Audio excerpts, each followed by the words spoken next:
beyaz olsun da kalmasın bir tel kara, kalmasın bir tel kara. Bırak ben beyaz olsun da kalmasın bir tel kara. Saç boyansan ne olur da yürekte kalır yara. İstersin ister boya, kara yer beyaz olmaz. Kurt yedi ayazı da yaz gelse de unutmaz. Yaz gelse de unutmaz o.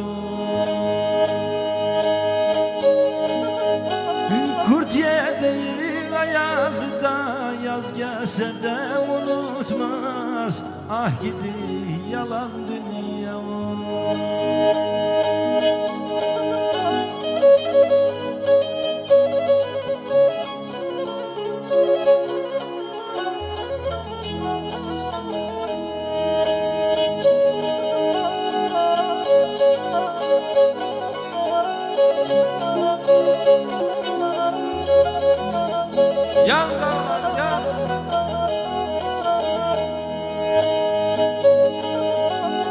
Gökten bir yıldız kaydı da gözümden kaçmadı ki, gözümden kaçmadı ki o.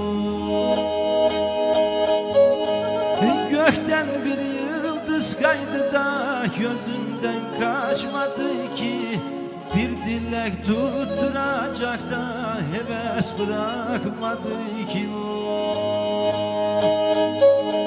Çevirdin kara kışa,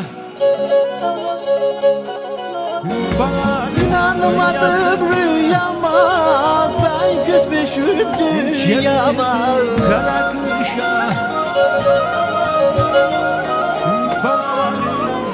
Yeter ki sen mutlu ol, sakın bana acıma.